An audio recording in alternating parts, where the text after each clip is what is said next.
श्री शिवाय नमस्तुभ्यम। हम सबको पता है कि आज है कार्तिक मास की 10वीं तिथि का बहुत ही प्यारा सा दिन। और अगर आप लोगों ने पूज्य गुरु जी की जो कथा है वो ध्यान से सुनी होगी तो आज ही के दिन गुरु जी ने तुलसी माता की लकड़ी को दीपक में जलाने का एक उपाय समझाया था। उसी की बात इस वीडियो में करेंगे। साथ ही साथ आपको ये भी बताऊंगा कि ऐसी कौन सी वो गुप्त चीज है जो इस लकड़ी वाले दीपक में हम डाल देते हैं तो हमारे घर में कभी धन संपदा की कमी नहीं हो सकती, हमेशा माँ लक्ष्मी का वास आपके घर में बना होगा। ठीक है ना। बहुत स्पेशल सा, बहुत ही प्यारा सा उपाय है। सबसे पहले हम लोग ये समझ लेते हैं कि वो दीपक आपको लगाना कैसे। बहुत सारी वीडियोस आप लोगों ने देखी होगी, समझी होगी।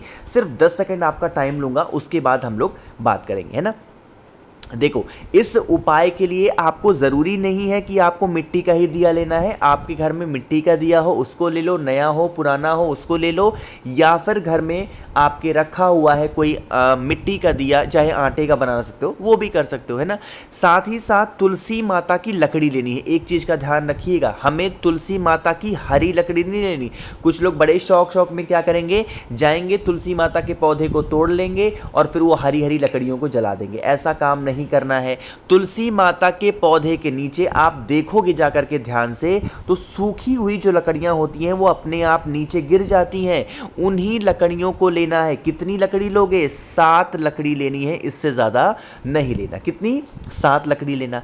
अब यहां पे बात आती है कि ये लकड़ियां भैया जलती नहीं है, उसके लिए हम क्या करेंगे?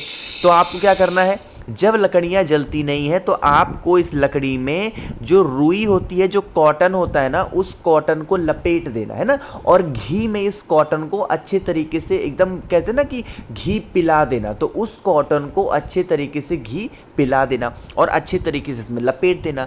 और लपेटने के बाद में इसके अंदर उस लकड़ी को रखेंगे तुलसी माता की, और इसके अंदर घी डालेंगे और इस बत्ती को जलाएंगे। सबसे बड़ी बात ये होती है कि भैया आपने बताया था कि हमें शिव मंदिर नहीं जाना, लेकिन हमारे घर के आसपास सिर्फ शिव मंदिर है और उसी मंदिर के अंदर सभी देवी देवता है, तो हम क्या करें? कोशिश करो, चाहे तो अपने घर पे करो या फिर मंदिर में करो, कहीं पे भी कर रहे हो, लेकिन एक चीज का ध्यान रखिएगा, आपको महादेव के मंदिर में लेकर के नहीं जाना है, क्योंकि तुलसी माता को कभी भी महादेव के मंदिर में लेके नहीं जाते हैं।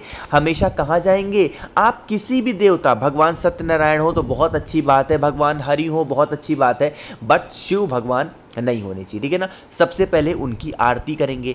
जब आप तुलसी माता की उस लकड़ी को जला करके आरती ले लें, उसके बाद में जब वह लकड़ी जल रही हो, गुरु जी की कथा में बहुत बार आपने सुना होगा कि ये जो कार्तिक का महीना होता है किसे समर्पित होता है? माँ लक्ष्मी को समर्पित होता है। इसीलिए कार्तिक के महीने में क्या आती है? दीपावली का पर्व आता है जो माँ लक्ष्मी को समर्पित होता है। दीपदान हम लोग करते हैं, तो आपको इस दीपक के अंदर एक कमल गट्टा जरूर डालना है। अगर कमल गट्टा नहीं है तो चावल के कुछ दाने डाल देना, लेकिन आरती करने से पहले नहीं डालेंगे। जब आप आरती कर चुके, देवी माता का ध्यान करेंगे, मां लक्ष्मी का स्मरण करेंगे और एक कमल गट्टा इसी जलते हुए दीपक में डाल करके और फिर आप अपने घर के अंदर चले जाएंगे। ठीक है ना। करके जरूर देखना है, भूलना नहीं है। और हाँ, ये जो बत्ती लगाओगे तुलसी माता की लकड़ी, ये साउथ डायरेक्शन में नहीं होनी चाहिए, यानी कि दक्षिण दिशा ना हो, बाकी किसी भी दिशा में आप जला सकते हो। मेरी बात समझ में आई क्या? तो करके जरूर देखेंगे। आगे बढ़ते हैं अब इस वीडियो के सबसे फेमस एक हम लोग और उपाय की तरफ, जो कि आपको करना है नरसिंह भगवान के नाम से। कौन से भगवान? वो पीपल का पेड़ मैंने गलती से लगा दिया था, उसको ध्यान मत दीजिएगा। नरसिंह भगवान के नाम से हम सभी को कार्तिक मास में जब शनिवार का पर्व आता है, शनिवार का दिन आता है, तो हमें इस उपाय को करना चाहिए। बात करते हैं भैया इस उपाय को करने से फायदा क्या होगा। अगर कोई भी व्यक्ति घर में आपके बीमारी से जूझ रहा है, यानी कि रोग उसको खत्म ही नहीं हो पा रहे, बहुत ही स्पेशल सा उपाय है, समझने की कोशिश करिएगा। एक आप ऐसे दिया ले लो, है ना, चाहे तो मिट्टी का लेना हो वो ले लो, आटे का बनाना है उसको ले सकते हो, कोई दिक्कत नहीं। ठीक। अब हमें इसके अंदर लगाना होगा चौमुखी बत्ती। चौमुखी कैसे लगाओगे? ऐसे एक बत्ती बड़ी ऐसे लगाना और दूसरी बड़ी बत्ती ऐसे, बन गया चौमुखी। ठीक है ना। अब इस चौमुखी दीपक को क्या करना, एक छोटा सा प्लेट लेना, एक छोटी सी कटोरी लेना, छोटा सा थाली लेना, उस थाली में इस दीपक को रख लेना और रखने के बाद में इस दीपक के अंदर क्या डालोगे, आपको सरसों का तेल डालना है। यहाँ पे तिल का तेल नहीं इस्तेमाल करेंगे, यहाँ पे घी नहीं इस्तेमाल करेंगे, आपको सरसों का तेल डालना है। सरसों का तेल डालने के बाद में आप इस दीपक की जो चार की चारों बत्तियां हैं, इन चार की चारों बत्तियों को जला देना। जब आप जलाओगे तो अवधूतेश्वर महादेव का ध्यान करेंगे। देखो अभी सिर्फ दीपक जलाते टाइम किसका स्मरण करोगे, अवधूतेश्वर महादेव। जब यह दीपक जला दो, जिस थाली में रखे हो उस थाली को उठाओ, है ना। अब क्या करना है, जो भी व्यक्ति घर में आपके बीमार रहता है, चाहे वो कोई भी हो, बच्चा हो, हस्बैंड हो, वाइफ हो, कोई भी हो, जो ये दीपक है, इस दीपक को 7 बार सर से लेकर के पैर तक आपको घुमाना है, क्लॉकवाइज डायरेक्शन में, जिस दिशा में घड़ी घूमती है। जब घुमा रहे हो तो आपको एक भगवान का स्मरण करना है। कौन से भगवान, नरसिंह भगवान का ध्यान करते हुए 7 बार सर से लेकर के पैर तक घुमा लेना। जब आप 7 बार घुमा चुके, उसके बाद में आपको लेके चले जाना है अपने घर के मेन गेट के पास में। देखो हमारे घर का मेन गेट जो होता है, मैं कलर चेंज कर लूँ आपको समझने में आसानी होगी। जैसे मान लो कि ये आपके घर का चौखट है, जो मैं रेड कलर से पेंट कर रहा हूँ मोटा सा, है ना, ये हो गया। अब आपको क्या करना होगा, जब दीपक आप कहीं पे भी रखो, कहीं पे भी जलाओ, तो कभी भी चौखट के अंदर नहीं लगाना है। कहाँ पे, हमेशा आपको चौखट के बाहर ही उस दीपक को रखना है। नरसिंह भगवान के नाम से जो भी व्यक्ति शनिवार के दिन पड़ने वाली 10वीं तिथि को इस उपाय को करता है, उनके घर में कभी रोग प्रवेश नहीं करते। ठीक है ना। कितने उपाय हो गए, 2 उपाय आपको समझ में आ गए हैं। आगे बढ़ते हैं हम लोग इस वीडियो के अपने तीसरे उपाय की तरफ। और ये जो तीसरा उपाय है, ये है किसी को भी कंट्रोल में करने के लिए, जिसको आप हिंदी में वश में करना भी कह सकते हो ना। बहुत आसान सा है। वश में करने का ये मतलब नहीं किसी के ऊपर हुक्म चलाना, गुलाम बनाना। वश में रखने का मतलब ये है कि किसी भी इंसान को सही दिशा में वापस लेकर के आना।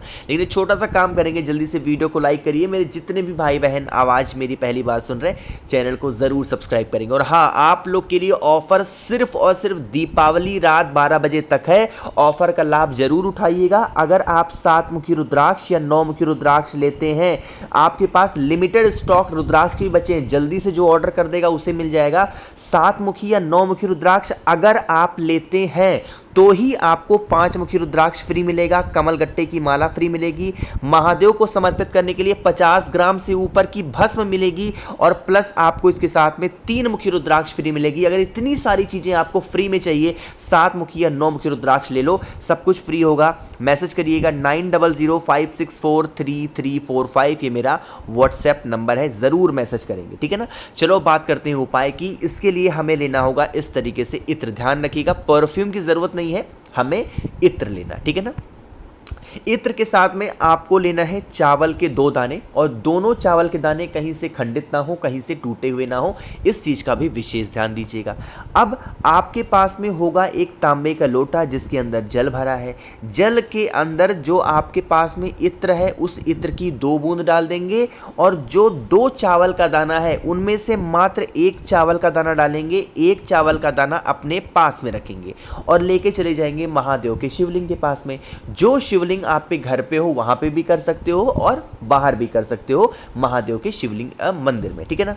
देखो फेस रखिएगा उत्तर दिशा। जो 1 चावल का दाना आपके पास में है, उसे समर्पित कर देना कहां पे, माता अशोक सुंदरी के स्थान पे।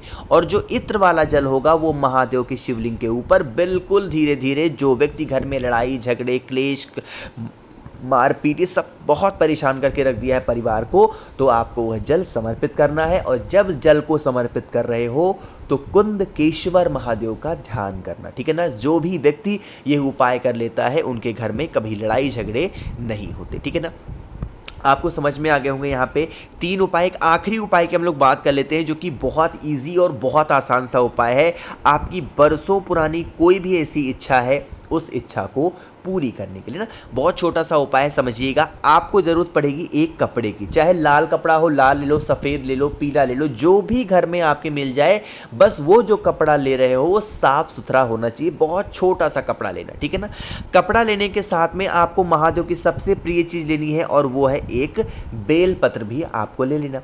उस एक बेलपत्र को पहले क्या करना है, महादेव के शिवलिंग के ऊपर अपनी मनोकामना कह के समर्पित करना है ना।